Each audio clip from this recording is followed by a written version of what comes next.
अडानी का चावल 100 रुपये किलो और जो है ना किसान का चावल 20 रुपये किलो।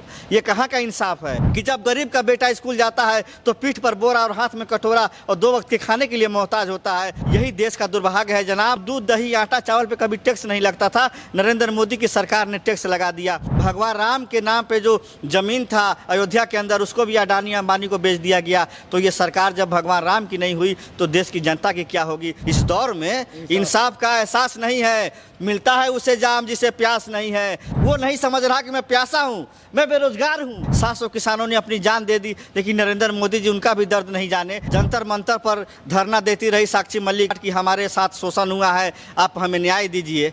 तो जिसको मोदी जी अपना बेटी कहते थे, अपनी बेटी को न्याय नहीं दिला पाई ये सरकार। जब इस देश में तानाशाही आ जाएगी तो हम आप बोल नहीं सकते हैं, बोलेंगे तो हमें गोली मार दिया जाएगा। ये आने वाले भविष्य में इसको हिटलर शाही का दर्जा मिलेगा और एक तानाशाह का दर्जा मिलेगा, तो वो माननीय प्रधानमंत्री श्री नरेंद्र मोदी जी को मिलेगा। देश में जब लोकसभा का चुनाव चल रहा था तो विपक्ष ये बार बार आरोप लगा रहा था कि अगर बीजेपी की सरकार फिर से आती है तो संविधान को खतरा है, देश में जो आरक्षण चल रहा है उसको खतरा है। लेकिन जैसे ही चुनाव आया, ठीक जो है कि SC ST को जो आरक्षण मिलता है उस आरक्षण के साथ छेड़छाड़ किया गया। और छेड़छाड़ किसके माध्यम से किया गया? उस सुप्रीम कोर्ट के माध्यम से। विपक्ष ये बार बार आरोप ये भी लगाता है कि ये बीजेपी के इशारे पे ये सब काम हुआ है। अभी हमारे साथ बिहार प्रदेश युवा कांग्रेस के प्रदेश सचिव जितेंद्र यादव जी है। बातें करेंगे कि संविधान के साथ जो छेड़छाड़ हो रहा है और जो आरक्षण के साथ छेड़छाड़ हो रहा है, आने वाले समय में इसका क्या परिणाम देखने को मिलेगा। क्या ये सब जो छेड़छाड़ हो रहा है ये सही है? क्योंकि आप लोग पहले से ही आरोप लगाते आ रहे हैं, ये सच दिखाई दे रहा है अब। देखिए, हम ये कहना चाहते हैं कि जिस तरह से नरेंद्र मोदी जी का सरकार दलित, SC ST, OBC, माइनॉरिटी और जनरल कास्ट के जो गरीब समाज के लोग हैं उनके साथ जो छल किया है, उसके लिए एक शेर है मेरे पास जो मैं सुनाना चाहता हूँ। लगी है चोट कलेजे पे उम्र भर के लिए, लगी है चोट कलेजे पे, लगी है चोट जो है ना कलेजे पे उम्र भर के लिए, तड़प रहे हैं मोहब्बत में एक नज़र के लिए। क्या बात है, क्या बात। नज़र मिला के मोहब्बत से मुस्कुरा देना, तुम्ही ने दर्द दिया है तुम्ही दवा देना। क्या बात है, क्या। माननीय प्रधानमंत्री जी, आप कहते थे कि हम गरीब का बेटा हैं, गरीब से हमारा नाता है। मेरी माँ बर्तन मांजती थी, मैं चाय बेचता था। बड़े उम्मीदों से इस देश की जनता ने आपको एक बार नहीं, 2 बार नहीं, तीसरी बार मौका दिया है। अभी भी कुछ ऐसा कर जाइए जो आपको आने वाली जो है ना सदियाँ याद रखे।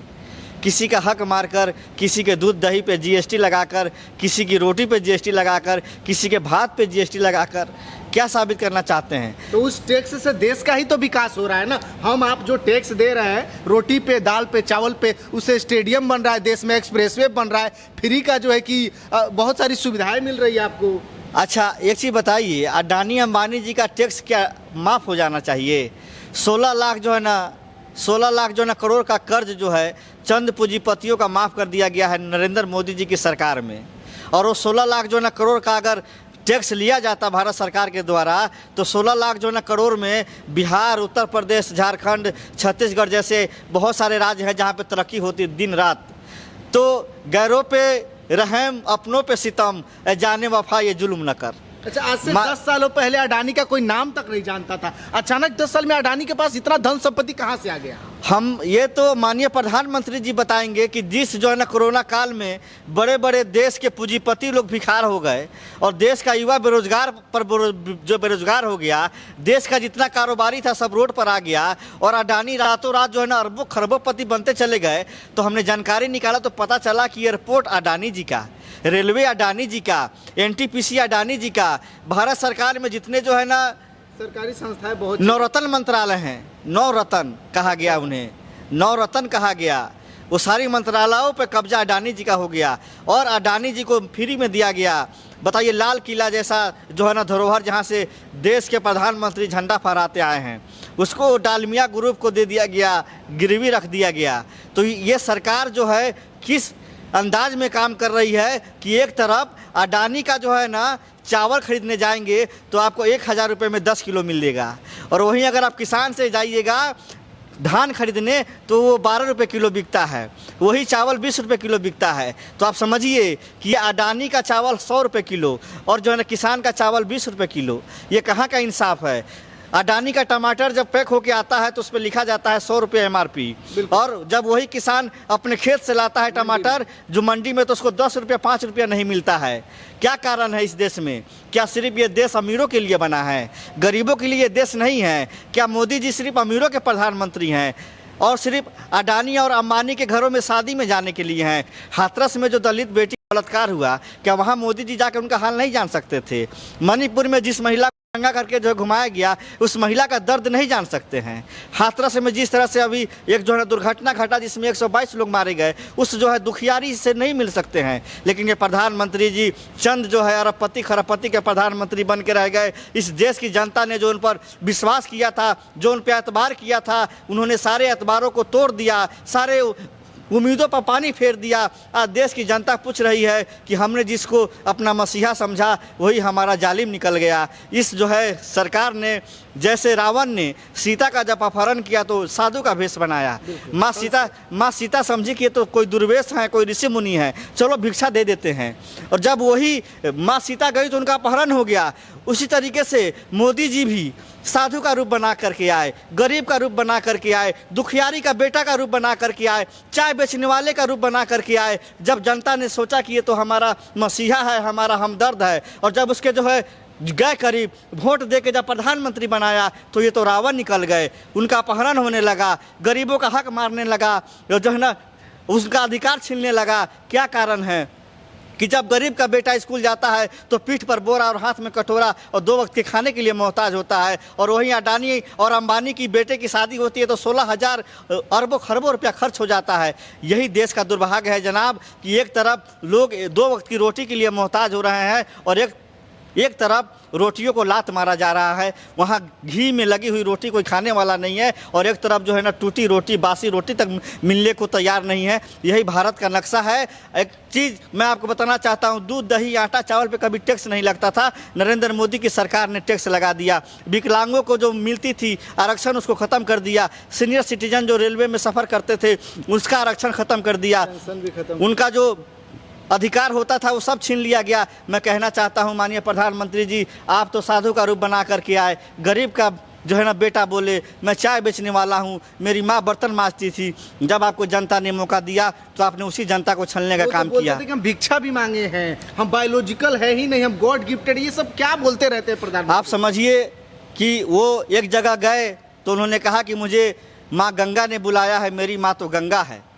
और एक तरफ गए तो बोली कि जो है ना मेरी गाय माँ है, और उसी गाय का बिजनेस करने वाला अल कबीर नाम का एक जो कंपनी है जो बीफ का सप्लाई करता है, गाय के मीट का, उससे 550 करोड़ का चंदा लेती है। ये सरकार समझिए कि गाय को भी नहीं छोड़ा। भगवान राम का 2 लाख रुपए एकड़ ज़मीन था, उसको 18 करोड़ रुपए एकड़ में जो कन्वर्ट किया गया, जो राम ट्रस्ट को बेचा गया, तो भगवान राम को भी नहीं छोड़ा गया। भगवान राम के नाम पर जो ज़मीन था अयोध्या के अंदर, उसको भी अडानी अंबानी को बेच दिया गया। तो ये सरकार जब भगवान राम की नहीं हुई तो देश की जनता की क्या होगी? जनता को समझना चाहिए। फिर भी तीसरी मर्तबा सरकार तो बीजेपी की आ गई ना। अगर लोग इतना ही ठगा हुआ महसूस करें फिर सरकार कैसे आ गई? सरकार इलेक्शन कमीशन की मेहरबानी से आ गई। एडीआर का रिपोर्ट आया है कि जो है ना 79 सीटों पर भारतीय जनता पार्टी चुनाव हार रही थी, उसको जिताया गया है। ये मैं नहीं कहता हूँ, एडीआर की रिपोर्ट है, और वो कोई छोटी मोटी संस्था नहीं है, बहुत बड़ी संस्था है। और कोई भी आरोप लगाया जाता है तो सोच समझ के लगाया जाता है। तो जिस तरह से इलेक्शन कमीशन ने देश के लोकतंत्र और देश की जनता की उम्मीदों पे पानी फेर दिया, आज हमें और आपको चुनाव पे विश्वास नहीं है। आप वोट किसी को देंगे लेकिन वोट मोदी को चला जाता है। ये कैसे हो रहा है? बैलेट पेपर की मांग होती है लेकिन सरकार मानने को तैयार नहीं है। मैं ये कहना चाहता हूँ कि इस देश में लोकतंत्र ही एक ऐसा चीज़ है जो देश में हर आदमी को एक अपने अधिकार के लिए लड़ना सिखाता है। जब इस देश में तानाशाही आ जाएगी तो हम आप बोल नहीं सकते हैं, बोलेंगे तो हमें गोली मार दिया जाएगा। जैसे अंग्रेज़ों के ज़माने में अंग्रेज़ों की गोली हुआ करती थी और महात्मा गांधी की बोली हुआ करती थी। तो गांधी जी ने जो गोली का आवाज़ गोली से नहीं बोली से दिया, धरना से दिया, और आज ये देश आज़ाद हुआ। ईवीएम पे आप लोग आंदोलन भी तो खड़ा नहीं कर पा रहे। राहुल गांधी जी ने कश्मीर से कन्याकुमारी तक, यूपी बिहार से लेकर के मुंबई तक किया, लेकिन कहाँ आंदोलन की शुरुआत की ईवीएम को लेकर के? देखिए, एक बहुत अच्छा शेर मैं आपको सुनाना चाहता हूँ कि लिखा परदेश किस्मत में वतन को याद क्या करना। क्या बात है। लिखा परदेश किस्मत में वतन को याद क्या करना, जिस देश का बेदर्द हाकिम हो वहाँ फरियाद क्या करना। जहाँ की जनता जो है जंतर मंतर पर धरना देती रही, साक्षी मलिक जो है ना विनेश फोगाट की हमारे साथ शोषण हुआ है, आप हमें न्याय दीजिए।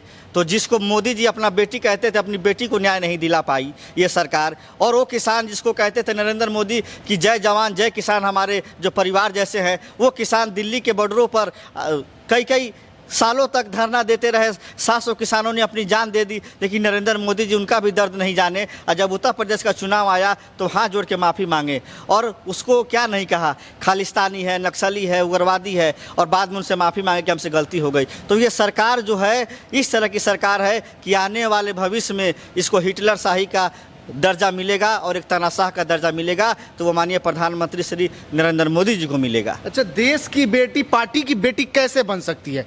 क्या ये जरूरी है वो निर्दलीय चुनाव भी खड़ा होकर के अपने प्रदेश का, अपने क्षेत्र का विकास कर सकती थी? लता मंगेशकर जी का आपने नाम सुना होगा, वो देश की भी बेटी थी, दीदी थी। उनको भी देश की बेटी कहा गया है। और उन्होंने गीत गाया था, मेरे वतन के लोगों जरा याद करो कुर्बानी।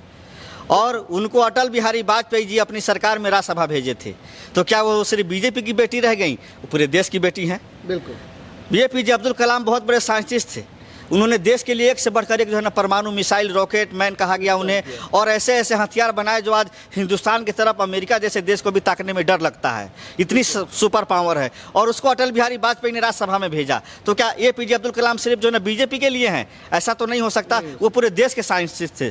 तो इसी तरीके से साक्षी मलिक, विनेश फोगाट, ये पूरे देश की बेटियां हैं। जिस तरह से इनके साथ शोषण हुआ और जिस तरह से जो है ना ब्रिजभूषण शरण सिंह के बचाव में भारत की सरकार आ गई, ये कि FIR तक नहीं लिखा गया, सुप्रीम कोर्ट जब इसमें इंटरफेयर किया तब जाके FIR हुआ। तो आप एक तरफ कहते हैं कि देश की बेटी है और एक तरफ आप उसका अपमान करते हैं। ये किस तरह का व्यवहार है? इसके लिए तो मैं एक शेर कहना चाहता हूँ आपके माध्यम से कि इस दौर में इंसाफ का एहसास नहीं है। इस दौर में इंसाफ का एहसास नहीं है। मिलता है उसे जाम जिसे प्यास नहीं है। मैं खुददार हूँ, खुददार कहा जाता है ईमानदार और जो सजन व्यक्ति को। मैं खुददार हूँ, इसलिए एहसास तलब कर नहीं सकता, मैं मांग नहीं सकता आपसे, क्योंकि मेरे अंदर जो लाज है, शर्म है।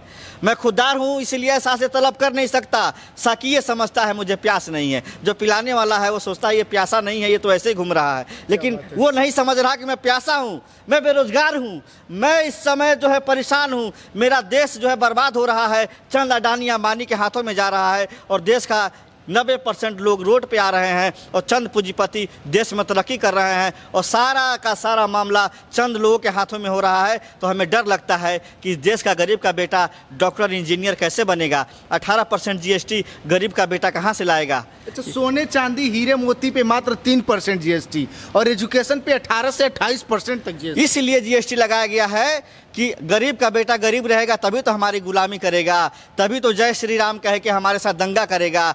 और वहीं पे अमित शाह जी का बेटा ICCI का जो है ना जो सेक्रेटरी बन जाते हैं, BCCI का चेयरमैन बन जाते हैं, राजनाथ सिंह का बेटा MP MLA और जो है ना माननीय मंत्री बन जाते हैं, शिवराज सिंह जो है ना चौहान का बेटा MPhil करते हैं जर्मनी जापान में, और इस देश का ईरानी की बेटी भी गोवा में रेस्टोरेंट चला रही है, गोवा में हाई फाई रेस्टोरेंट चला रही हैं, बिजनेस कर रही हैं। लेकिन इस देश का जो गरीब हिंदू है वो जय श्री राम कह के एक दूसरे से नफरत करेगा, दंगा करेगा, और अपना नाम थाने में FIR में लिखवाएगा, जेल जाएगा। ये भारत में क्या हो रहा है कि आपको हमको इस्तेमाल करके ये सरकार राज कर रही है, लेकिन ये सरकार ज़्यादा दिन नहीं चलने वाली है।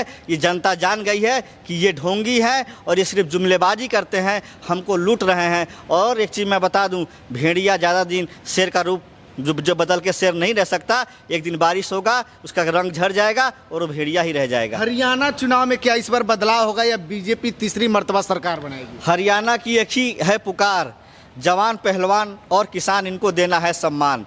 हमने मन बना लिया है कि अगर इंडियन नेशनल कांग्रेस की सरकार आएगी तो उनको ये चीज़ों में हम बढ़ाएंगे, देश के जवानों को हम और ज़्यादा नौकरी देंगे। जितने भी हमारे देश में हरियाणा से जो गोल्ड मेडल जीतने वाले जितने भी पहलवान हैं उनको जो सम्मानित करेंगे, और जो किसान हैं जिनको नरेंद्र मोदी की सरकार ने दिल्ली आने से रोक दिया गया और कहा गया कीले लगा दी गई, बड़े बड़े जो है बड़े बड़े जो कैंटीनें डाल दिए गए, बड़े बड़े पिलर डाल दिए गए कि ये दिल्ली तुम नहीं आ सकते। भाई ये दिल्ली राजधानी है। आज़ादी के बाद हर किसी का अधिकार होता है कि अपनी बात को राजधानी में रखे और सरकार हमारी बात को सुने, लेकिन ये सरकार ने उनको दिल्ली नहीं आने दिया। तो हरियाणा के लोगों ने भी विचार कर लिया है कि जब तुम मुझे दिल्ली नहीं आने दोगे तो मैं तुम्हें हरियाणा में नहीं आने दूंगा। और इस बार बीजेपी की सरकार वहाँ जा रही है और कांग्रेस की सरकार आ रही है। एक जरूरी सवाल, पिछले 5 साल में जब कांग्रेस की सरकार थी, मनमोहन सिंह ने सैकड़ों बार मीडिया के सामने प्रेस कॉन्फ्रेंस किया। मोदी जी लगभग 11 साल में एक बार भी पीसी नहीं किए, अपनी मन की बात आकर के लोगों के सामने कह देते। युवाओं की मन की बात कौन सुनेगा?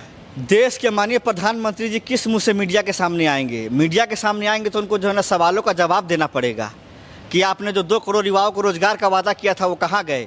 अच्छे दिन के जो आपने सपने दिखाए थे वो अच्छे दिन कहाँ हैं? आपने कहा था कि हम आएंगे तो इस देश में जो 35 रुपये जो है ना लीटर पेट्रोल मिलेगा, आज जो पेट्रोल 100 रुपये मिल रहा है, तो ये तो बहुत बड़ी बात है। तो जनता के जो है ना मुद्दे के सामने वो शर्मिंदा हैं, इसीलिए वो शर्म से नहीं आ रहे हैं। उनको लाज लग रहा है कि हम क्या जवाब देंगे, इसीलिए वो मीडिया के सामने नहीं आ रहे हैं। क्योंकि लोकतंत्र में एक चौथा स्तंभ आप हैं जो जनता की आवाज़ को आगे रखते हैं। बाकी नेशनल मीडिया तो आप देख ही रहे हैं कि जिस तरह से उनको गोदी मीडिया का दे दिया गया है जो है ना खिताब, ऐसा आप लोग नहीं है। हमें मालूम है कि इस देश में अगर सोशल मीडिया ना होता, और ये सोशल मीडिया किसके जरिए आया? राजीव गांधी जी का देन है। राजीव गांधी जी जब इस देश में जो है ना कंप्यूटर ला रहे थे तो अटल बिहारी वाजपेयी जी विपक्ष नेता थे, वो कहते थे कि देश का युवा बिगड़ जाएगा। लेकिन आज उसी जो है लैपटॉप और उसी जो कंप्यूटर और उसी जो सोशल मीडिया का देन है जो जनता अपनी आवाज़ रख पा रही है। बड़े मीडिया में जो है ना गरीबों की आवाज़ कहाँ रखा जाता है? एंकर हेलीकॉप्टर से जा रहे हैं इंटरव्यू लेने, तो जो लोग हेलीकॉप्टर से इंटरव्यू लेने जाएंगे वो देश में जो है ना गेहूँ काटने वाला, खेत में हल चलाने वाला, घास घरने वाला, गोबर काटने वाला, जो है ना दूध बेचने वाला, बकरी चलाने वाला, उसका हाल क्या जानेगा जो हेलीकॉप्टर से उतर के इंटरव्यू लेगा? वो तो सिर्फ मंत्री मिनिस्टर से इंटरव्यू लेगा और हेलीकॉप्टर में बैठेगा, दिल्ली चला आएगा। तो आजकल की मीडिया तो गोदी मीडिया हो गई है। जो जनता की आवाज़ होनी चाहिए वो सिर्फ सरकार की आवाज़ बन के रह गई है, इसीलिए अब ये सरकार ज़्यादा दिन नहीं रहेगी। चलिए, बाकी इनके विचार के बारे में आप लोग की क्या प्रतिक्रिया है ज़रूर बताइएगा, शेयर कीजिएगा। बहुत बहुत धन्यवाद।